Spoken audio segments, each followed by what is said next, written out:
Friends, welcome to my channel.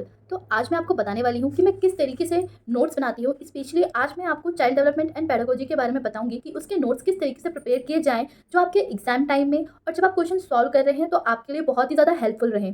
देखिए, सबसे पहले नोट्स बनाने का बेनिफिट तभी है जब आप उसकी रिवीजन करें। तो सबसे पहला हमारा जो काम होना चाहिए वो यही होना चाहिए कि जब भी हम नोट्स बना रहे हैं उसको विद इन 24 आवर्स में रिवाइज कर लें, क्योंकि साइंस भी ये कहती है कि 24 आवर्स के बाद जो हमारा 80% डाटा हमने माइंड में स्टोर किया होता है वो गायब हो जाता है, परमानेंट डिलीट हो जाता है। लेकिन अगर हम 24 आवर्स बाद जितना भी हमने नोट्स बनाए हैं उनको फिर से रिवाइज कर लेते हैं तो एटलीस्ट 60% डाटा हमारी मेमोरी में स्टोर रह जाता है।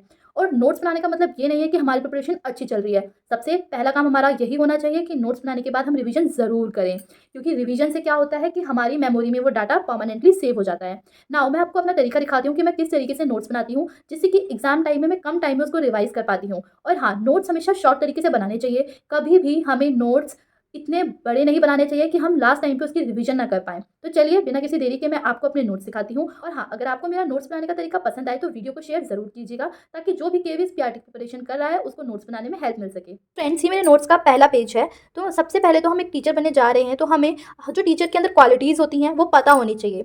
और हाँ, मैंने ब्लैक और ब्लू पेन दोनों ही पेन यूज़ किए हैं, ताकि जब भी मैं इसे पढ़ने बैठूं तो बहुत ज़्यादा अट्रैक्टिव लगे, ये मेरा मन करे पढ़ने का। अदरवाइज आप एक रफ राइटिंग में लिखते हैं ना, उसे पढ़ने का बिल्कुल भी मन नहीं करेगा। तो एक साफ सुथरी राइटिंग में अपने नोट्स बनाएं।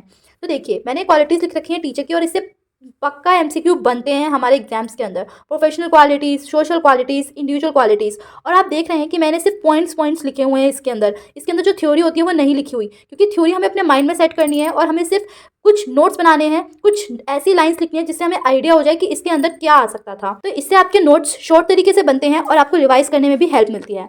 अब देखिए कि पैडागोजी, अब हम जिस सब्जेक्ट के बारे में पढ़ने जा रहे हैं एटलीस्ट हमें उसके बारे में भी पता होना चाहिए। जैसे कि पैडागोजी किस वर्ड से डिराइव हुआ है, क्योंकि ऐसा भी क्वेश्चन बन जाता है कि पैडागोजी किस वर्ड से लिया गया है, और 4 ऑप्शन आ जाते हैं, जैसे कि ग्रीक, लैटिन, इंग्लिश। तो हमारा राइट आंसर होगा ग्रीक।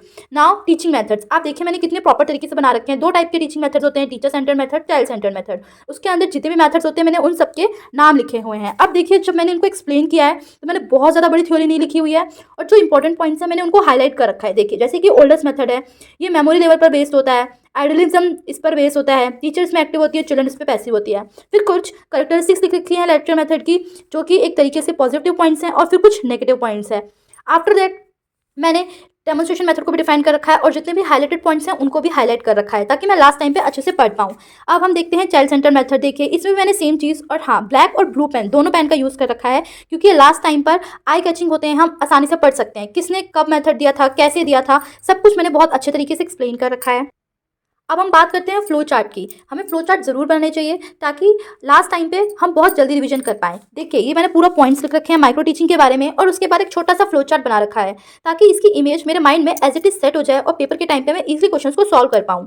अब देखिए, क्वेश्चन ऐसे भी आ सकते हैं कि एलन ने कितने पॉइंट्स दिए थे, तो 14 पॉइंट्स या 14 मेथड्स दिए थे माइक्रो टीचिंग में, और एलन के अकॉर्डिंग 14 थे और एनसीईआरटी के अकॉर्डिंग 7। तो इस तरीके से हमें हाईलाइट ज़रूर करना है। फ्रेंड्स, जब भी बात आ जाए 2 पॉइंट्स को कंपेयर करने की, तो हमेशा अपने नोट्स हमें ऐसे बनाने हैं, ताकि हमारे कंपैरिजन करने में हमें जल्दी से जो चीज़ें हैं वो ईजिली याद हो जाएं। कभी भी ऐसे नहीं लिखना कि हमने पहले कन्वर्जेंट थिंकिंग लिखा फिर डाइवर्जेंट थिंकिंग लिखा, क्योंकि जब हम पॉइंट्स मैच करेंगे तो हमें जल्दी से लर्न नहीं होंगे। जबकि अगर हम ऐसे डिवाइड करके पॉइंट्स बनाते हैं तो हमें बहुत ही जल्दी रिविजन हो जाती है, और वो माइंड में ज़्यादा देर तक भी रहता है।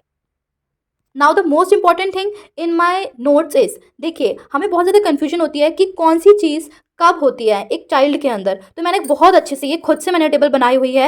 मैंने जितना भी सब कुछ पढ़ा उसको समराइज करके बनाया हुआ है। तो अगर आप इसका स्क्रीनशॉट लेना चाहते हैं तो स्क्रीनशॉट ले लीजिए। अगर आप चाहते हैं मैं कि इसका जो फोटो है आपको स्टोरी में शेयर कर दूं, तो आप मुझे कमेंट करके ज़रूर बताएं, मैं इसकी फोटो शेयर कर दूंगी। तो अगर आप कभी भी देखेंगे ना, तो ये हमेशा वर्क करेगा आपके लिए। जैसे कभी भी आपसे पूछ लिया जाए कि ईगोसेंट्रिक किस स्टेज में आती है, तो प्री चाइल्डहुड। और हाँ, ये जितने भी थ्योरिस्ट है ना उनके बेस पर है। मान लीजिए कि अगर कोलबर्ग के अकॉर्डिंग पूछा जाए या फिर पियाजे के अकॉर्डिंग पूछा जाता है कि ईगोसेंट्रिक किस स्टेज में आती है, तो हमारा आंसर प्री चाइल्डहुड होगा। और ये बिल्कुल सही टेबल है, हर जगह आपके लिए बिल्कुल सही बैठेगी। तो मैंने ये खुद से बनाई हुई टेबल है। आपको ये टेबल कैसी लग रही है मुझे कमेंट कर जरूर बताइएगा।